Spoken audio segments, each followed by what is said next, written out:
Good afternoon, everyone. Thanks for joining us. We'll go ahead and get started. My name is Carrie Riddle, and I'm the Deputy Director with the Criminal Investigations and Network Analysis, or a CINA Center, a DHS Center of Excellence here at George Mason University. And thank you very much to everyone for joining us online today for the next session in our Distinguished Speaker Series, where we host a series of talks exploring topics related to CINA's research footprint, which is broadly centered around approaches to understanding and disrupting transnational organized crime. As we get started, just a quick reminder to please keep your microphones muted throughout the session. And following today's talk, we'll have a Q&A session kindly moderated by CINA's director, Dr. Jim Jones. So please feel free to type your questions in the chat at any point throughout the session today. For folks watching through YouTube, please feel free to send us an email with your questions to cina@gmu.edu. As we continue our spring series, please mark your calendar to join us on April 19th for a session on control systems cybersecurity featuring Joe Weiss, who is an author and industry expert on cybersecurity and defense of critical infrastructure systems. To learn more about this talk and other CINA events, please visit our website, cina.gmu.edu. And this afternoon, it's a pleasure to welcome and introduce our speaker, Mr. Nick McKinley. Nick is an entrepreneur, a former military special operator, and former intelligence officer, as well as the founder of Deliver Fund, which is a nonprofit dedicated to supporting law enforcement efforts to disrupt human trafficking. Before founding Deliver Fund, Nick spent 11 years in U.S. Special Operations as a U.S. Air Force pararescueman. And after his time in the Air Force, Nick was recruited into a specialized unit at the Central Intelligence Agency that provided unique capabilities and expertise to support the critical needs of the intel community. Nick has been dubbed as the real Jack Ryan, and through 30 combat deployments with both Special Ops and the CIA, Nick experienced the power of technology during the global war on terror and set out to use his skills and training to combat human trafficking. In 2014, Nick founded Deliver Fund, a donor-funded nonprofit that delivers proprietary data and technology to law enforcement to support their efforts to take down human trafficking. Along with Deliver Fund, Nick is the founder of a venture capital-backed software company, runs a leadership and technology consulting practice, and is also a family man who enjoys spending his spare time reading and on outdoor family adventures. Nick is here to share a talk with us today about using transaction data to disrupt illicit commodity markets. Nick, we're very pleased to have you here today. And if you're ready, I'll hand the floor over to you. Well, thank you so much for having me, and thank you to CINA for even extending the invite. Oftentimes, when I get these invites, I find that I'm usually the least smart person in the room. So that's an awesome opportunity here for me, because very rarely do I get to really deep dive into things like market economics and transactional data and how we can all play a role in fighting illicit, the sale and trade of illicit commodities. With my background, people tend to focus on kind of the shooter side. So yes, I was a military special operator, and yes, I got the privilege of being in one of the kinetic focused units at the Central Intelligence Agency.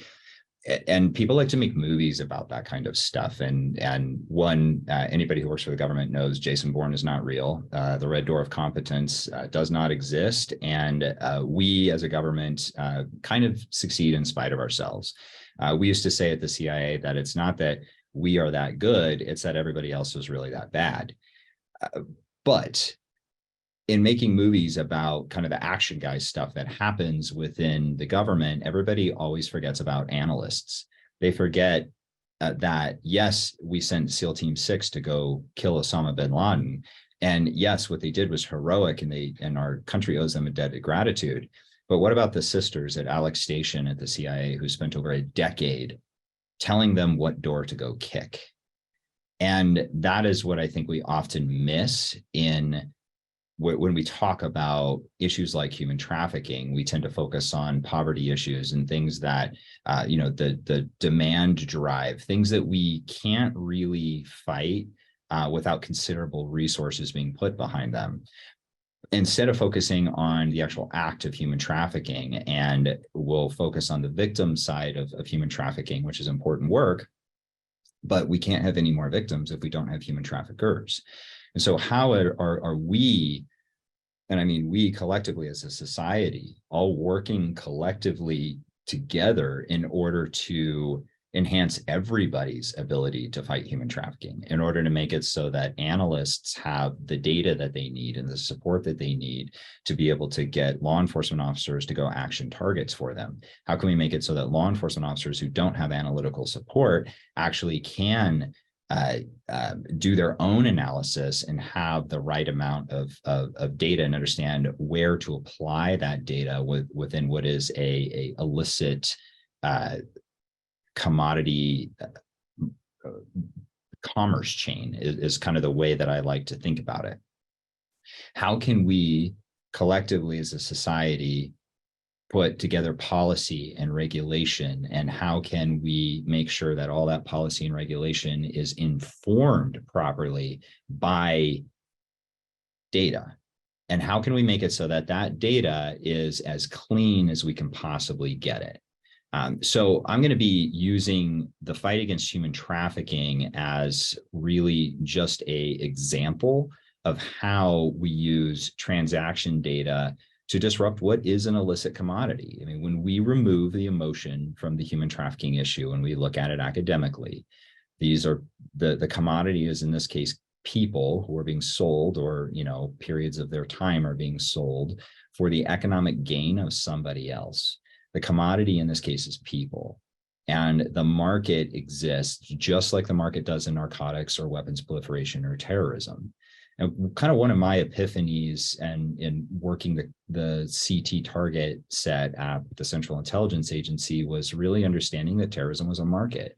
There were so many different players involved, and there were so many points of transaction, really points of commerce that were involved in terrorism, and each one of those presented an opportunity. When we think about transactional data, what people often just only think about financial transactions. They don't actually think about the fact that this conversation that we're having right here is a transaction. It's a transaction of information between all of us.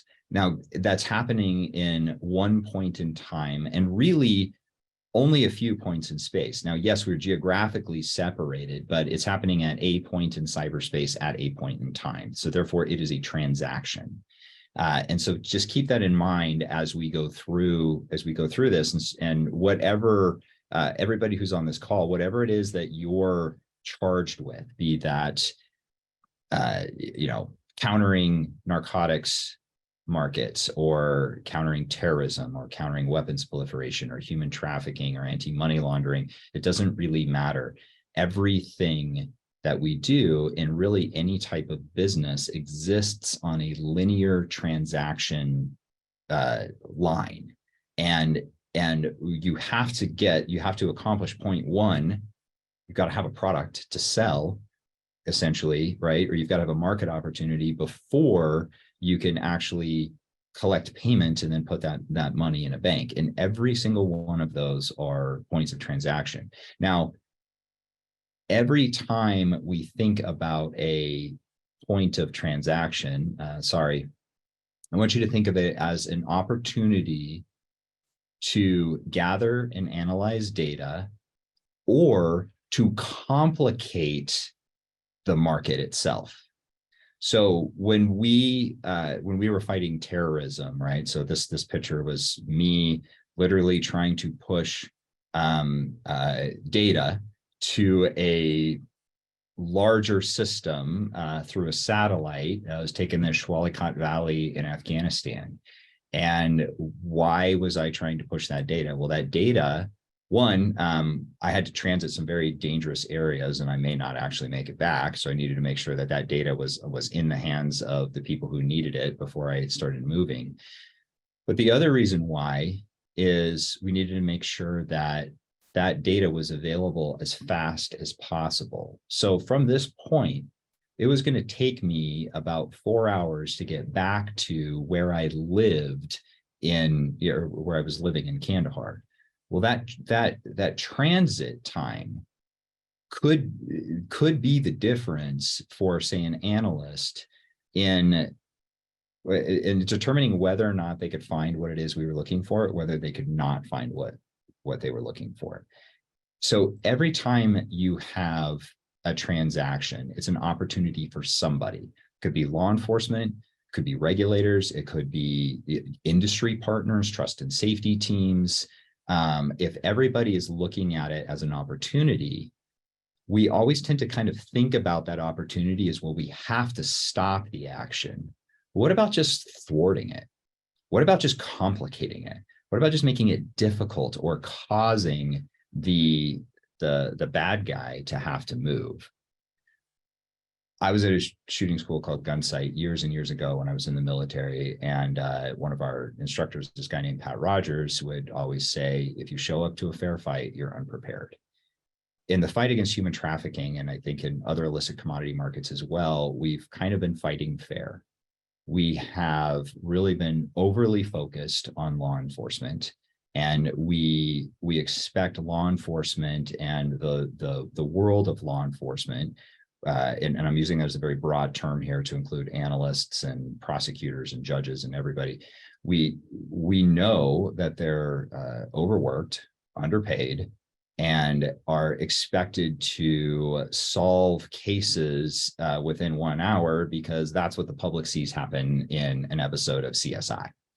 And as a society, when we look at commodity markets, we tend to look at them very similar to the way that we do in the investment commodity market, where we just kind of look at the end result. So what did law enforcement do to arrest a human trafficker? What did law enforcement do in order to in order to hold a human trafficker accountable and get justice for the victim? We never go upstream in the other 9 points and say, well, wait a minute, what are we as industry? What are we as a society? What are we doing to prevent human trafficking in the first place? And so we allow traffickers to fairly participate in what is commerce, their business, just the way that we do, legal commodity markets. And I think we need a mindset shift where we can start thinking about, okay, we have legal commodity markets, and we have a regulatory environment that hopefully makes it easy for them to operate and makes a relatively even playing field and relatively fair play between companies. How do we give ourselves an unfair advantage in illicit commodity markets towards preventing anybody from ever wanting to engage in that market in the first place? So when you look at a point of transaction, every point of transaction in a commodity market is an opportunity to win. And we find that when you distill it down to kind of its foundational principles, everyone is going to be different, but there's ubiquity between all of them. And we've identified 10 points of transaction within those markets that are kind of ubiquitous across all commodity markets. The one here that we are not talking about is demand, because yes, you have to have a demand, right, in order to be able to have a market opportunity, in order to find the supply in order to meet that demand. We all know the basic components of economics. So I'm not distilling it down to that level. Really what it is that I'm looking at is, okay, once there is a demand, right? There's a demand for narcotics. There's a demand for, the act of terrorism or supplies for terrorism. There is a demand for, humans. If we assume that, then how do we start attacking each point along their linear line of commerce to make it so that we have a much, much higher probability of actually thwarting the market? Because think about it this way. When we get to point number 10, which is legal compliance, that's law enforcement. If law enforcement is arresting a human trafficker, isn't that a failure of everything else upstream before it? Isn't that society's failure for making it so that a human trafficker really has a reason to even exist? So just think about that as we continue to talk here. The first point of transaction is realization of market opportunity. The one difference that I found between the terrorism markets and the human trafficking markets is terrorism, in large part, while it is largely financial, I think a lot of people don't realize that there's ideological components to it, right? There's these generational issues that are involved. Traffickers, they do it for the money. It's really the only reason why they traffic people, and they are looking to make as much money as fast as they possibly can in the least risky way. So how do we reverse engineer that? And how do we make it so that it's difficult for them to make any amount of money? And if they do manage to make some money, it's very complicated and therefore time consuming and extremely risky. So those are the issues, and those are the points that we want to think about from a strategy perspective as we actually increase the time it takes for traffickers to traffic people, to engage in their market. We want to increase the risk to the point that the reward isn't worth it, because we've already driven the reward to be so small that it essentially trafficking becomes something that's not necessarily worth the trafficker's time. And if we can do that, then there will be no realization of a market opportunity, because they will say, oh, well, I can go sell drugs and make more money, or I can actually do something legitimate and have a peaceful, nice life. And if I'm going to do something illegal, they can go into a system, they can go do something else where they can make more money, they can incur less risk, and they can have less of a time expenditure on top of that. Once a trafficker has realized that there's a market opportunity, the next thing they have to do is recruit a workforce. Now, the National Center for Missing and Exploited Children, who I'm sure everybody here knows, incredible organization doing absolutely amazing work, and our country owes them a debt of gratitude. They compile some interesting data around the specifically child trafficking, and they tend to focus more on the sex trafficking than the labor trafficking component. And what we find is that over a 5-year period, and Yoda Soros, this is in one of her congressional testimonies, if anybody's interested in the footnote, she reported that they had an 846% increase in suspected child trafficking cases over just a 5-year period. Now, that makes me very curious, right? That makes the analyst mind in me say, well, wait a minute. Why did that happen?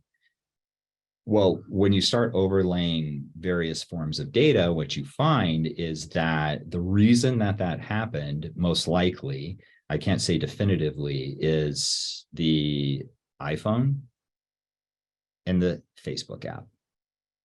Because the iPhone coming out in the App Store and Facebook actually being added to the App Store, when you look at that data and you look at the growth of what is that market, right? The iPhone app market, the smartphone app market. And then you look at National Center for Missing and Exploited Children's reporting, you see almost a 1-to-1 correlation. Not conclusive, but highly, highly suspicious and suggestive that the reason why they saw an 846% increase in market growth in just 5 years, and why it continues to increase, is because for the first time in the history of the world, a non-familial 40-year-old predator who's 3,000 miles away from a 12-year-old girl who just made a TikTok video saying that she's mad at her dad for not letting her wear a miniskirt, that can happen for the first time in the history of the world at a large scale with almost no cost. So it's become an access issue.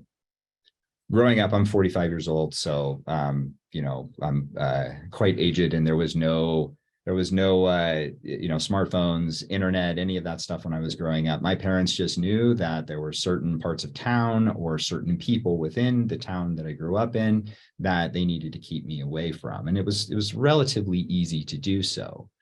Now we have given those same predators access to every vulnerable person in the world who has access to an internet connected smartphone. So a broadband connected microcomputer, basically. We've given them direct access to them. And we've created algorithms that make it so that the technologies that they're using in order to find their prey, because that's what's happening here. We're talking predators and prey.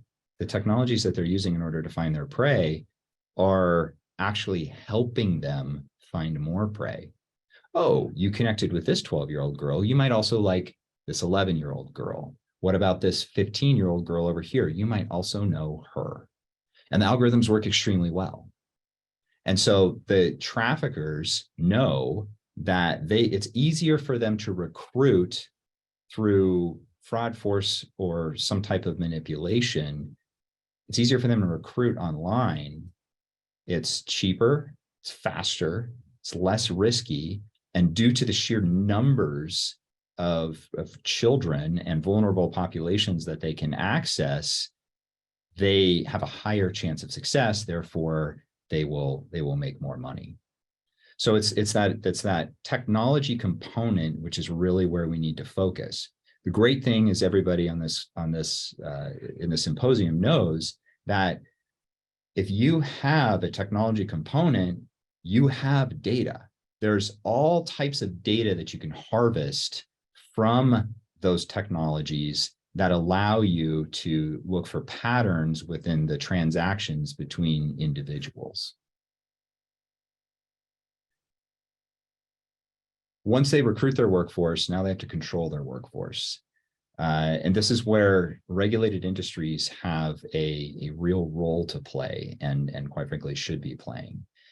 I've got a picture of a tattoo here. Now, this is very common within the trafficking world, where a trafficker will brand a victim with his initials or her initials. Some traffickers are women. And then usually there's some type of crown associated with it. So they call themselves the king, or they make the traffickers call themselves daddy, things along those lines that basically show that I am above you. And that's what they are trying to get their trafficking victims to always know. Well, tattoo industry is a regulated industry. It's regulated by state and local jurisdictions. What are those industries doing, and what data are they collecting in order to prevent tattoos like this from happening? Because somebody did this. So somebody, now that might have just been in somebody's living room, but we've given presentations, we at Deliver Fund have given presentations to boards that regulate tattoos in states. And we've had tattoo artists walk away crying because they realized that at some point they had actually given most likely a trafficking victim a tattoo, because they were starting to think about tattoos that they'd given as we were putting up examples on the screen. So that's a great example of, yes, we can look at that through regulation, but we should also be looking at that through data collection. And obviously tattoo, it's not just tattoos, it's the massage industry. It's really anything that can be used to control another person, be it a brand in this way, be it payroll. We've seen traffickers actually using legitimate payroll companies in order to launder their money back to themselves, or to give a little bit to their trafficking victims whenever they feel like it. So however, also within the narcotics industry, a lot of traffickers use heroin as a method of control. Many of our cases have had trafficking victims who were addicted to high levels of heroin, but they didn't actually know how to prepare the heroin, because the trafficker, or what was called a bottom or a top, depending on who you talk to, which is essentially the business manager for the trafficker, they always prepared the heroin, and they would always administer it. So, okay, if that's what a trafficker is using to control the victim, is they're using narcotics, well, it seems like there's a real opportunity for the counter narcotics world to participate in the fight against human trafficking. And that's where the collaboration of the data is so important. So we know that traffickers, have to control their workforce. This is true for all illicit commodity markets, right? Anytime there's a workforce involved, they've got to control them somehow. So by looking at the different layers of data, we can see that, oh, well, we have this tattoo data over here, but then we're getting this data from the DEA over here. And then this, Deliver Fund, this nonprofit, is providing us with this, red light, commercial sex advertising data or human trafficking watch list data. Hey, look, there's a bright spot on the map where all three of these combine. Maybe we should pay attention to that. So that's things to think about in how is the perpetrator, the criminal, controlling their workforce, and what can we do to disrupt their means of being able to control their workforce. Specific to human trafficking, you have advertising data. That also obviously exists in the narcotics and weapons markets, and also exists in terrorism. So there has to be some type of advertisement. How are they going to get customers? And advertisement also will sometimes work for recruiting a workforce. So there can be a little bit of an intel cycle loop that's happening between those two. But by and large, advertisement is about finding customers, just like any other business would. And so, at Deliver Fund, we raise donations and we build incredible technologies with the money that we raise from those donations and provide support to law enforcement. So we have Instagram pages, we have Facebook, we have all kinds of other stuff that the marketing team does, because we're advertising what it is we're doing to garner support, essentially to garner customers. Traffickers do exactly the same thing. Everybody's familiar with Backpage.com. There's a bunch of that's old and almost irrelevant at this point. But we are.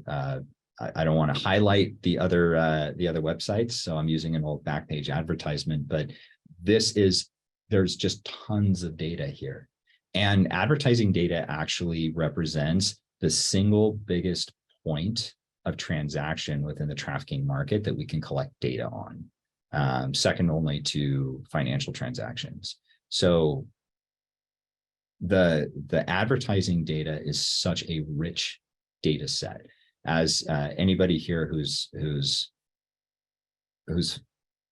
got a computer science or data science background, they could look at this and see not just hundreds of data points, but thousands of data points in just one advertisement. So being able to take these advertisements and collect them all, deduplicate them, clean them, structure them, and then put them into one centralized queryable database that makes it easy to then cross-reference that information that's on that advertisement with the other information we're collecting from other transactions within the market. So that's everything from communications to what we talked about before with workforce control and workforce recruitment, and even realization of market opportunity.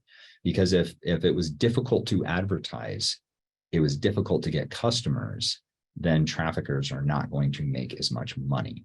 So advertising data in any illicit market is really kind of the lowest hanging fruit to pick.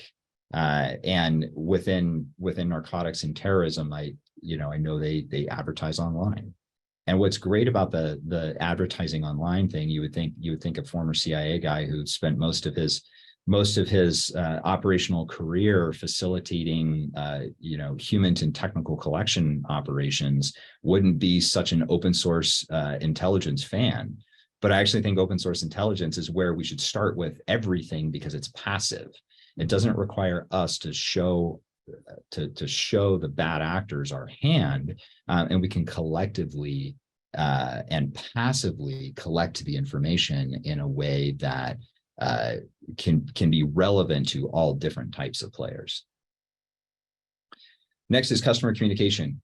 And this kind of goes hand in hand with advertising, because if a bad actor is advertising an illicit commodity for sale, well, the unless they happen to be, the old street vendors in New York with the watches inside their trench coat who would walk up to you and, open up the trench coat and show you the watches. Unless it's something like that happening, chances are it's communication that's happening through the airwaves or through the internet. One of those two things is true. And if that's true, then we can collect data on that and we can monitor that. So not only do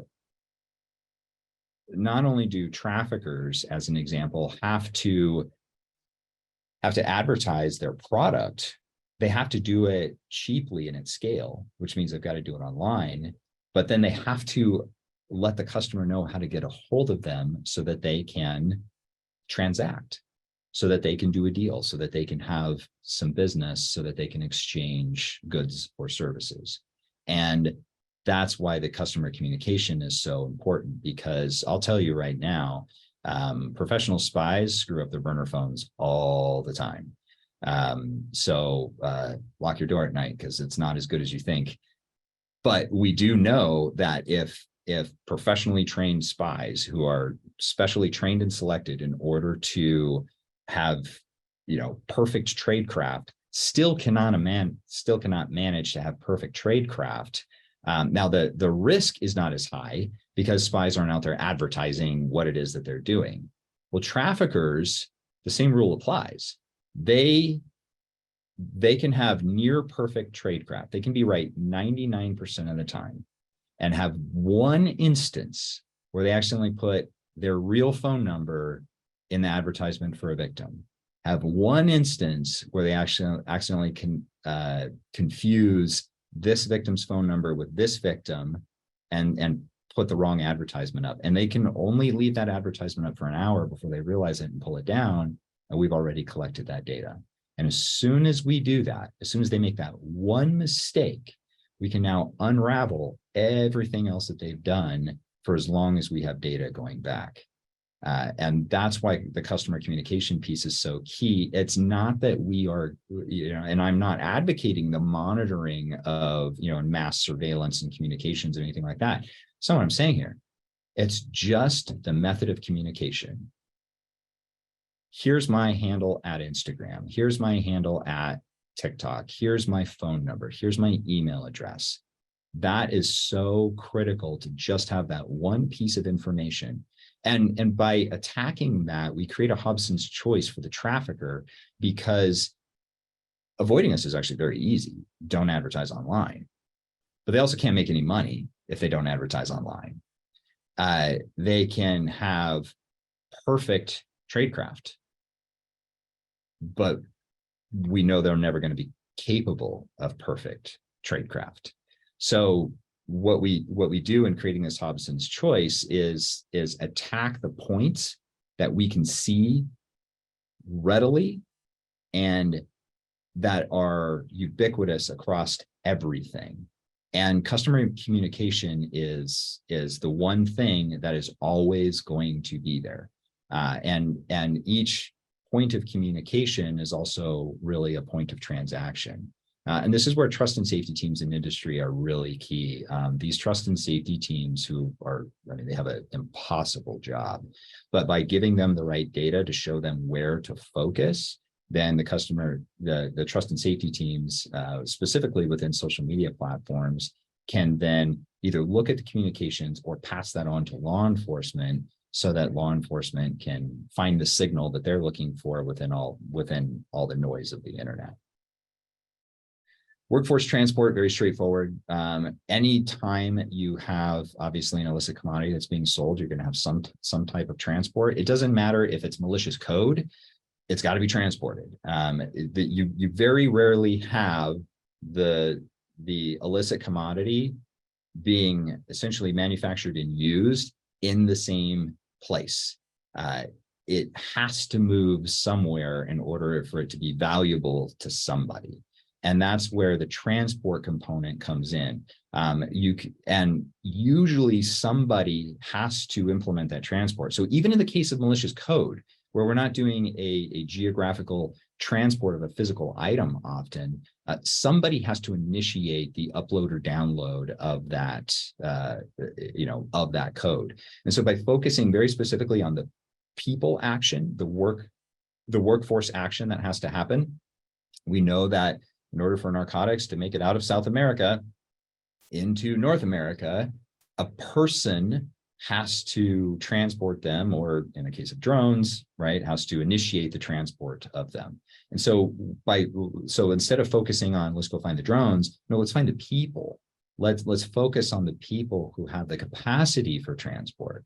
And this is really where, obviously in America, everyone can participate, because last time I was on an airplane, there was hundreds of other people on that airplane with me, as well as a regulated entity that I had to get through, as well as staff, as well as industry partners who are making that all happen.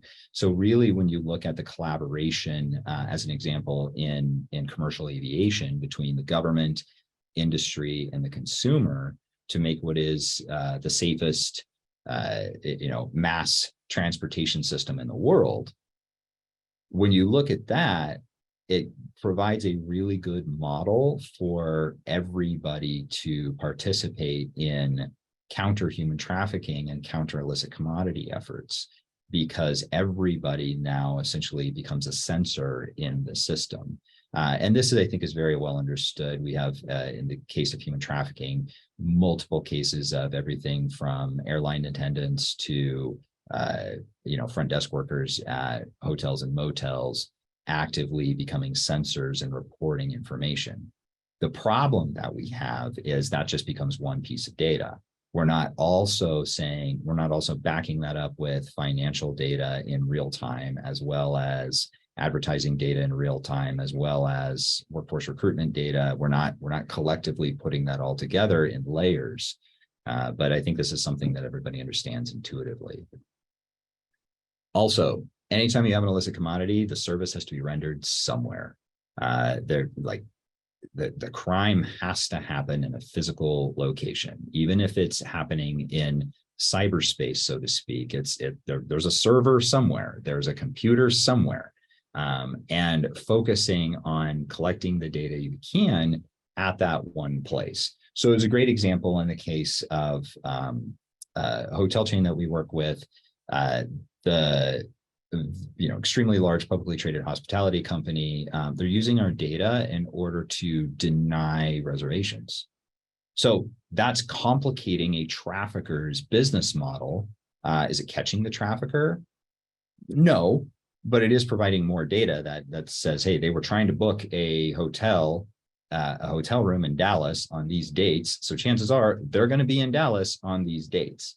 But by just denying their ability to make a reservation and to get a room, that means that whole chain of hotels is now off limits to them, which funnels them into other hotels. So imagine if we could take every hotel chain on the planet, but let's just start with a thought exercise of in the United States of America, and every hotel chain became off limits to traffickers. That's going to make it extremely difficult for them to render the service that they are selling, and that's going to hit them in the pocketbook, which is the goal.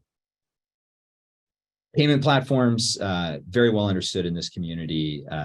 You've got to be able to take payment. You've got to be able to get the money for what it is that you're doing. And while we always like to say cash is king, cash is not always king, because while traffickers tend to use cash a lot, it's becoming increasingly difficult in the modern economy to use cash. I was at a farmer's market this last spring up here in Montana, where I live, and not a single one of the vendors accepted cash. Not a single one.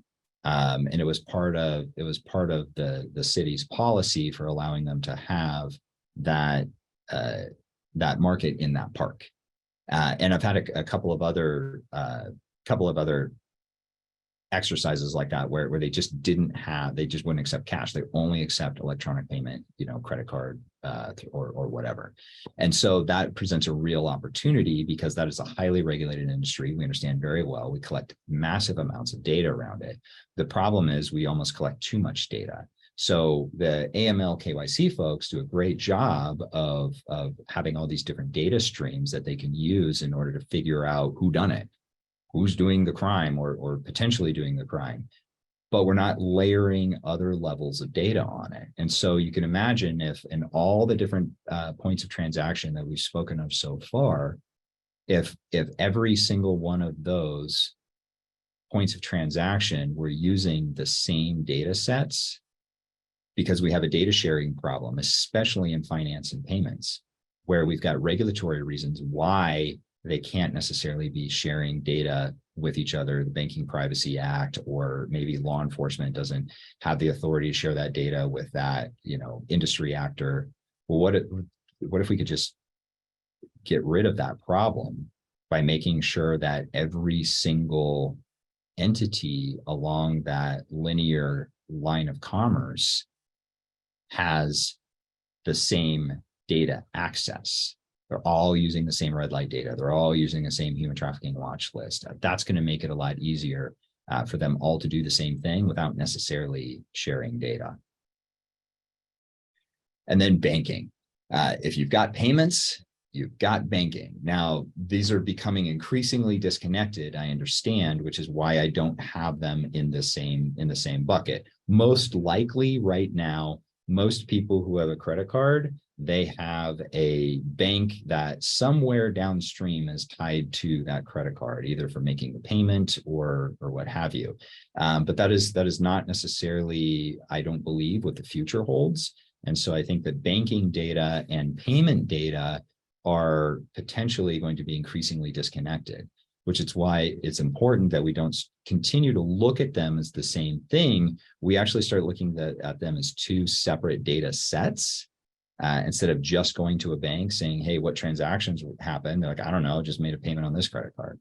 And we go to that credit card company and say, well, what transactions happened? Well, I don't know. All they did was use that to make a payment on another credit card. Figuring out how do we keep the trafficker from ever opening that credit card in the first place? And how do we keep the trafficker from ever opening the bank account in the first place? That's going to make our world much safer if we can just keep the bad guys out of the system. So it's not necessarily about finding them once they get in the system. Yes, we want to continue to do that. And I think, especially industry analysts and law enforcement are getting increasingly good at that. But there's still a volume and scale issue that if we had every single law enforcement department in the United States simultaneously focus on fighting human trafficking for a month, we still would not be able to identify and arrest all of the existing human traffickers. So how do we make them self-select out of the market?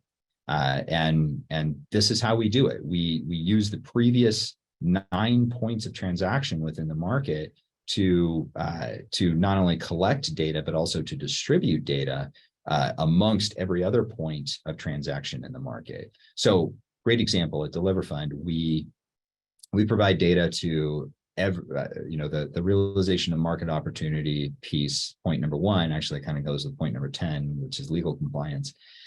But we provide data to actors in every single point of transaction in the market. So we don't necessarily have to worry about whether or not this bank and this bank or this payment processor and this bank are talking to each other, because they have the same data and therefore can reach the same conclusion in a way that is extremely easy and cost effective. Last point being legal compliance. So legal compliance, right? That's the end of the line for commerce. We're coming into tax season. A bunch of people on this call who have not done their taxes already, like myself, are going to be scrambling to get our taxes done, I'm sure, by the end of the by the end of the year, because that is the end of the line for our personal income. We have to file our personal taxes. That's the legal compliance piece, and there are legal consequences in loss of freedom and resources should we choose not to file our taxes. Well, the legal compliance piece here on illicit commodity markets isn't just law enforcement. Again, let's not continue to I think society demonizes law enforcement too much, and they expect law enforcement officers who don't have the resources they need and don't have the manpower they need to literally make miracles. And we need to take some of that pressure off by working with lawmakers and regulators in order to incentivize industry to start doing more of their part. Because let's face it, if a law enforcement officer is arresting a human trafficker who has a bank account, who makes payments, who rents hotel rooms, who gets plane tickets, who advertises their product, who was able to speak to that 12-year-old girl over social media in the first place, that is industry's failure. That is society's failure, not the fact that law enforcement didn't get to them fast enough. So industry and society is the prevention piece. That is literally 90% of the use of transaction data to fight illicit commodity markets. Law enforcement is just the end of the line. It's if everything else fails, then law enforcement is there to catch them at the end. And so I believe that, within the civilian industry, so non-law enforcement, right? No badge, no gun, no tax dollars in support of badge and gun. I believe that it is our duty to limit the number of traffickers, to limit the number of illicit commodity brokers who make it to the end of the line, and to reduce the scale and volume issue that law enforcement has. And part of what we need in order to do that is not just obviously the legal compliance from law enforcement doing what it is they do, enforcing the law, but it is also to incentivize policymakers and regulators in order to get them to incentivize industry to do their part, and when industry won't voluntarily do their part, to make them do their part. So that's how we at Deliver Fund fight human trafficking, by using the transactional data to fight what is an illicit commodity being sold on a black market. Thank you, everybody, for your time and listening to the ideas that we have around fighting human trafficking and the use of transactional data. And I'd be happy to entertain any questions.